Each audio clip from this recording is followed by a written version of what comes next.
to my thousands of Q&A. And thank you all for putting in your questions. I am finally going to answer them all today. And today I have an off-camera guest helping me read the questions to me so I don't have to read them to myself. And yeah, thank you for subscribing and thank you for watching. And let's answer your questions in this video. Okay, let's go. Okay, C asked, what's your favorite coffee shop?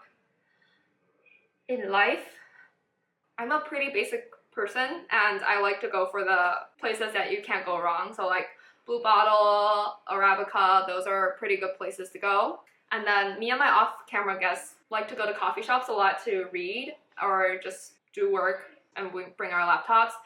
There's a few that we like. Coffee Project in Chelsea, that one's a pretty chill place. Another one that we like to read at is Do Not Feed, Do Not Eat, Do Not Touch.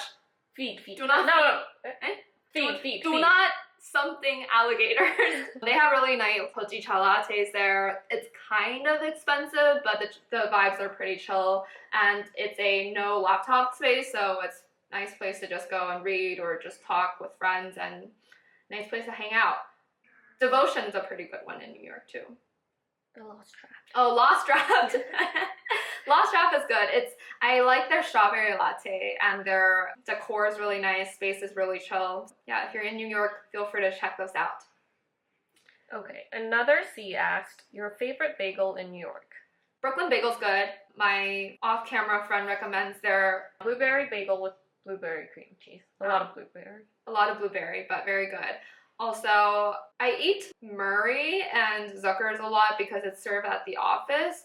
It's not like mind-blowing, but the texture is really nice. It's more like a chewy type of bagel and not like as crispy, which if that's your thing, feel free to check those out.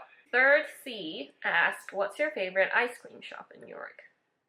I don't really eat ice cream, but my roommate says Morgenstern's the way to go. So if you're ever in New York, it's the only approved ice cream shop that you can go to, Morgenstern's. Jay asked, when's your Dallas traveling vlogs? When are you coming back? Is James coming back? Maybe sometimes in the next 5 years. Sorry, I've gone to Dallas quite a lot for the last 5 years, so maybe gonna pause that for a little bit. When am I coming back? I'm back now in New York, if that's a question, or if back on YouTube, I am always here, hopefully. And then when is James coming back? The next time he visits New York. So if you're a friend of James, shout him out down below, or if you're James yourself, shout yourself out. T asked, what's your preferred sleep schedule while working from Taiwan? It changes every year. 1 year I would sleep normal New York hours, so I would sleep from like 12 p.m. to 8 p.m. and then wake up for dinner and then work, and then in the morning I would go to brunch and then come back and sleep. So that's one option, but recently I've actually really like interrupted sleep. It's not good for your body, so not recommended, but I really like it because you get to spend the whole time in Taiwan. So what I would do is I would work the whole day from 10 p.m. to like 5, 6-ish a.m. or if I don't have meetings, sometimes I would sleep a little bit earlier, and then I would sleep for like 4 or 5 hours and then wake up in the morning around like 10. And then I would go the whole day, eat lunch, go see friends, eat dinner, and then after dinner I would sleep for around like a couple hours from like 7 p.m. to like 10 and then keep going. Not recommended to do because it hurts your body, but it's nice for the time being. Okay, E asked, why is you so cool? Thank you. I don't think I'm cool, but thank you for thinking that I am. And I don't think that was actually a question. But thank you for submitting that. G asked, can you tease some content ideas you are brainstorming for this year? There's a few. So thrifting, I filmed but haven't really edited yet because I'm trying to figure out how to weave that in. Thrifting is a passion of mine that I really want to integrate into the series. More just life vlogs, also other branding like how-tos and talking about the best of brands and how other brands can learn from it and the importance of branding, because ideally that's something that maybe one day I would be able to do freelance and or just want to gain general awareness of branding in general. So those are a few. If there's any other ideas that you want to watch, feel free to leave a comment. I will film what you want to watch. Yes, so let me know. I asked, not me, someone starting with I, what's your advice in maintaining connections and ultimately landing the job? So I assume this is about like people that you don't really know and are just trying to connect with people, whether from a specific company that you're interested in or a specific role. I would suggest don't go with the intention of trying to get a job. Go with them with the intention that you're generally trying to learn something from them. Like ask them questions you're actually curious about, questions that you're interested in getting their insight from, and not just general questions like, oh, what is it like working at X company, or what is it like working an X job? And yeah, those are things that I feel you could actually get to know the person, and the other person can get to know what you're really thinking. Yeah, that's the thing that really helps you get jobs, is genuine connection. And if they're interested in your skill set and your thinking, they will think of you the next time there is a job available. P asked, are there any tangible and presentable skills you or your colleagues were able to deliver in the hiring process that helped you stand out?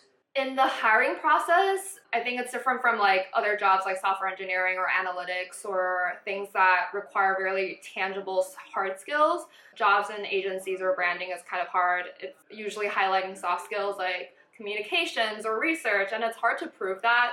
So portfolio is not a mandatory, but I think it is helpful to show that, oh, you've done this before and you know how to do it. So that is one direction. I think another direction that I've been recommended is helpful is taking a brand that you really like, or taking a campaign that you really like, or an ad, and kind of reverse engineering the consumer insight and the process from it, and then highlighting it, showing that, oh, if I were doing this brief, how I would write it. Kind of like a portfolio, but it's not actually doing the work, but reverse engineering it. Skills like research, interviewing. Like a branding hard skill is competitive audits, brand audits, or brand architecture, but you don't really get to know that in school. But those would be very important skill sets if you're early on in your branding career. 要变中文问题了。中文问题，现在开始要开始讲很奇怪的中文了。好，中文问题 ，Let's start。好 ，M 问说，请问你在美国长大的吗？完全没有口音，不像是一般留学生，太厉害了。太厉害了！谢谢你。首先非常感谢您的问题。我的生长背，现在讲中文真的变好奇怪哦。我不算是在美国长大的，也应该主要算是在台湾长大的。但是我的生长背景在台湾几年，然后在美国几年，然后在美国几年后又回台湾几年，所以有点是 back and forth 跑来跑去。所以谢谢你，希望有回答到你的问题。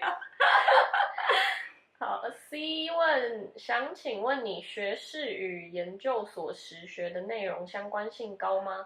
你的影片超赞，很喜欢 coffee chat 和生活分享，爱心。哦，谢谢你。好，我希望可以邀请更多朋友上 coffee chat 的章节。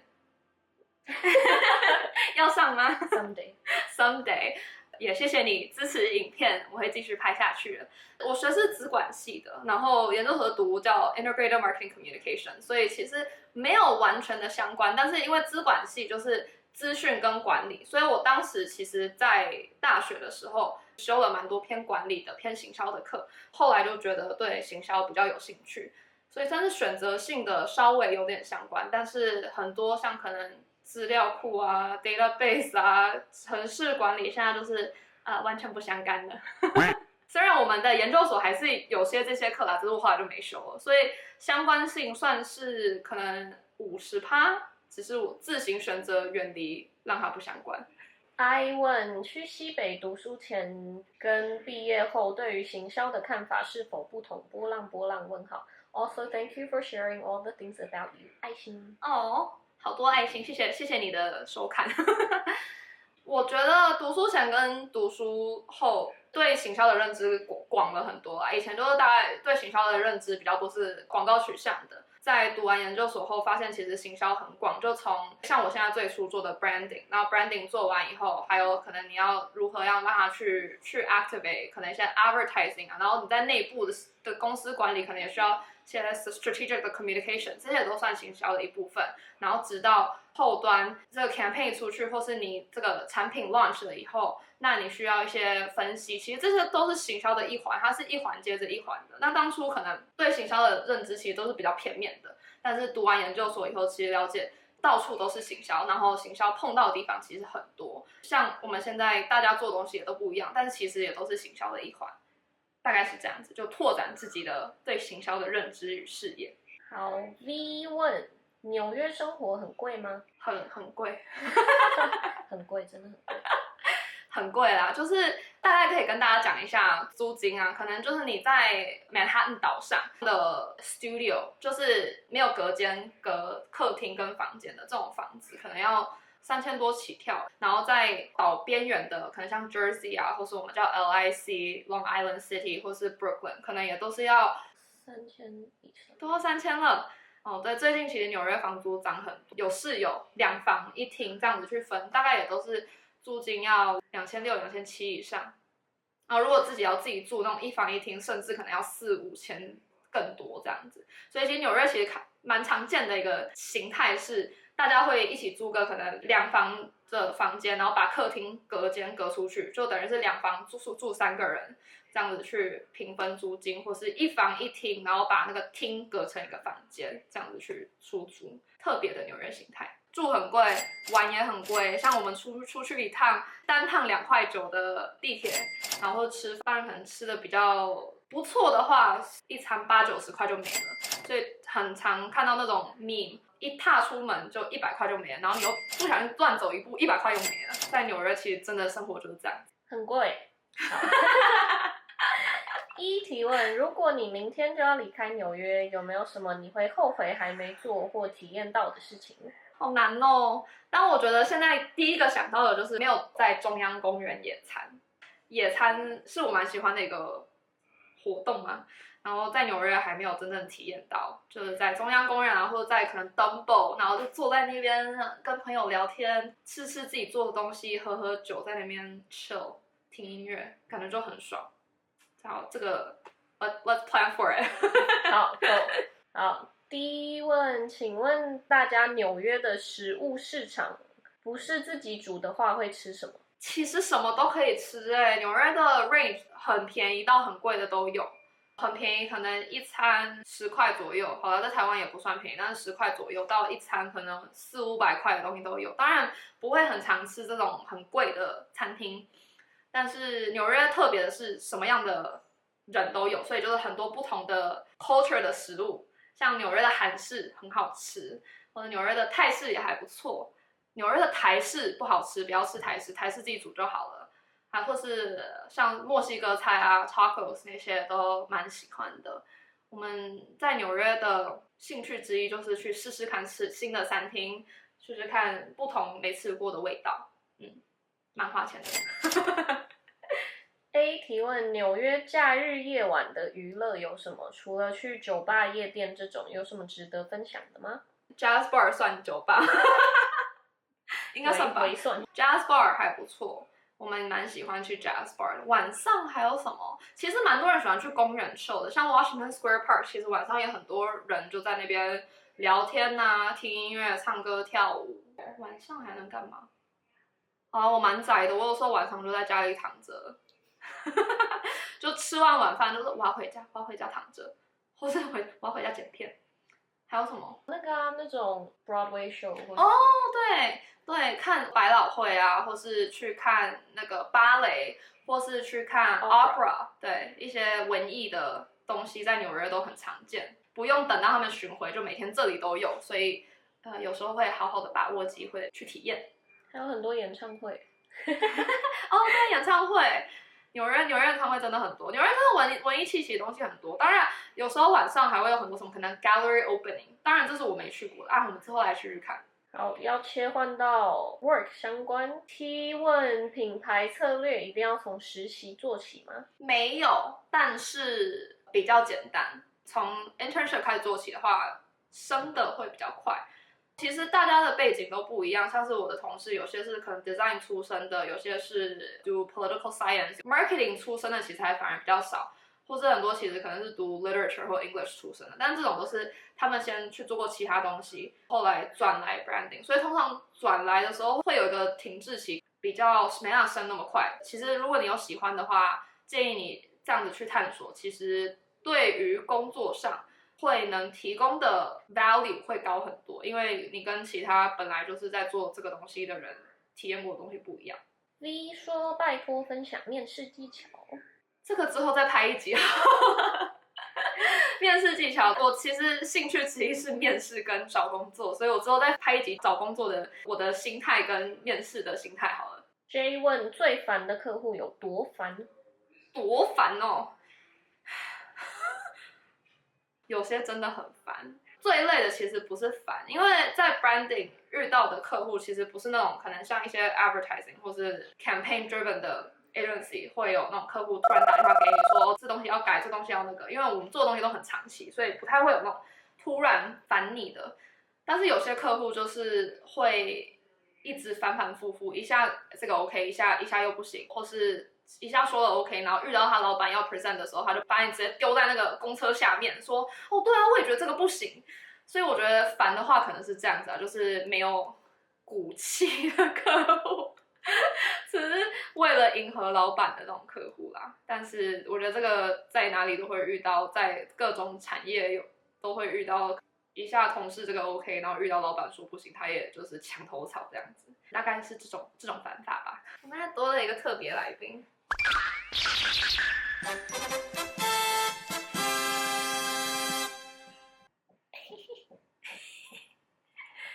A 问在国外工作能存到钱吗？还是收支差不多打平？大家常常抱怨台湾低薪，真的有那么糟吗？在国外可以存到钱。在纽约不行，在纽约我觉得真的是生活费太贵了。在美国高薪跟亚洲相比啊，就美国高薪，可是纽约的支出那一题也有提到，就是在纽约其实真的很贵，所以就是赚的多花的也多。要存钱还是一定是存得到啦，只是我觉得，嗨，小爸，被分心了，你觉得存得到钱吗？有养猫就不用他花我最多。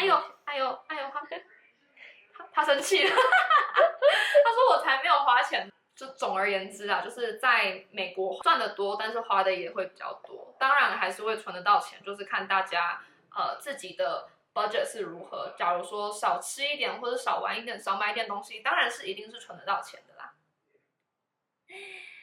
但我觉得台湾也没那么糟。但是我可能没在台湾工作过，我很难回答这个问题，可能要请台湾的朋友在下面回答一下，大家觉得有没有差那么多？好，下一题。好，J 问你怎么到纽约工作的？通常多久回台湾一次？简单的回答问题的方式就是在找到一个纽约的工作，然后他就会叫你过来，因为大家现在都要 return to office， 所以我当初本来是在芝加哥，然后后来再找到一个纽约的工作，后来就顺势一起搬来纽约。然后多久回台湾一次？过去6、7年是1年回一次，今年比较幸运的是1年会回2次，因为刚刚好今年暑假的时候有个朋友要在巴厘岛结婚，所以呢会顺势就刚好回一下台湾这样子。S 说班主好可爱，受不了。谢谢。谢谢你觉得我很可爱。下一题吗？下一题。From 阿玉脑粉，什么时候要回台湾？什么时候要跟我出去玩？什么时候要在一起拍照？什么时候要陪我过生日？我应该知道这是谁。什么时候要回台湾？8月会回台湾，因为8月要去巴厘岛参加婚礼。什么时候要一起出去玩？那就8月。什么时候一起过生日？希望明年、后年之后。还有什么时候要一起拍照？什么时候一起拍照？8月好了，就8月回台湾的时候。下一题 S 说为什么你那么可爱？再下一题 C 说为什么你那么漂亮？谢谢你们的支持，谢谢你们的认可，我会努力漂亮可爱的。对，我最近要尝试好好的减肥瘦身，希望之后成果会还不错这样。From 流 couple 粉跟刘医师怎么认识的？平常都怎么叫刘医师？跟刘医师多久见一次面？官方家里说法是朋友的朋友。我跟他都是台南人，所以其实我们中间有蛮多的 mutual friends。他的国高中朋友是我一个很好的朋友的男友，所以呢算是这样子的认识方式的。但最初的 touch point 就是 T 开头的软体这样。你不 sponsor 我不讲你的软体名称。平常怎么叫我刘医师？平常好耻的问题哦。从刘医师啊 A 啊小子啊，或是比较世俗的说法叫宝贝都有。大概是这样子啦。对，但是因为我们平常都在视讯，所以很常会称呼对方，因为打电话就他，所以也不用说谁谁谁这样子。对。多久见一次面？就是1年见一次。每年回台湾的时候，之前有1年是半年见一次，因为那时候他还没开始上班，还可以来美国找我。但之后没办法来美国找我的话，主要都是1年见一次这样。H1 想问跟另一半远距心法。远距心法，我能分享我的心法啦。我的心法就是把握在一起的时刻，把握当下的那几个月，然后不在一起的时候开始计划下一次见面的时候啊，然后平常生活能跟彼此多分享就多分享，然后像是从小的东西，今天吃了什么，今天去了哪里，今天跟哪个朋友，或是也不用聊天，就一起上班，一起读书。我觉得把握这种时刻。有另外一个调试方式，就是反正他也很忙，就假如说我今天人在台湾，我们也可能也没有很多时间相处，那就是这样子想的话，对，这是自己的 coping mechanism， 不知道是不是很 healthy 的，会不会有人说这超级不 healthy？ 但是这是我的调试方式，对。H 问，我想问 Chris 的时间管理后，如何维持下班后还有时间产出 content， 还有写文章？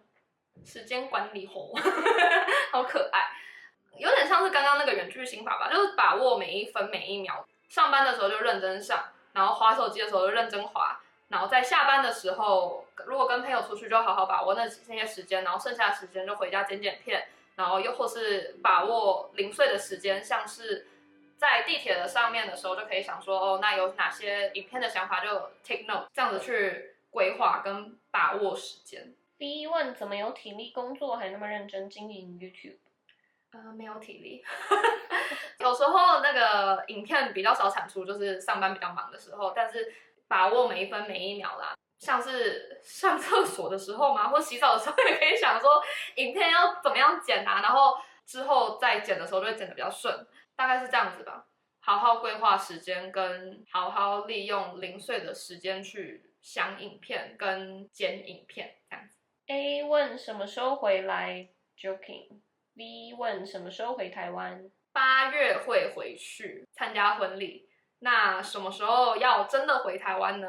很难说。3-5年前说3-5年后，那说不定今年、明年、后年，人生很难说啦。说不定有一天就突然跟公司想说，老娘不想做了，我要辞职回台湾，也说不定。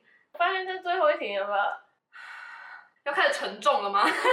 沉重想说，如果之后大家有 case 的话，可以发给我。如果 freelance 的话，对于工作比较 flexible 的话，当然要回台湾的机会就会比较高。我觉得有很大一部分留在美国的原因，真的是因为工作还有朋友啦，所以很难说，因为每一天都在心里拉扯，就会觉得说在美国的生活很好，但是又很想回台湾。有很多朋友在台湾啊，家人也都在台湾啊。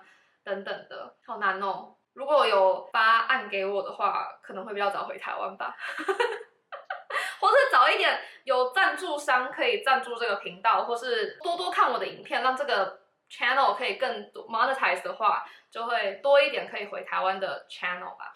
谢谢大家的问题，谢谢大家很在乎我什么时候要回台湾，谢谢大家支持这个频道。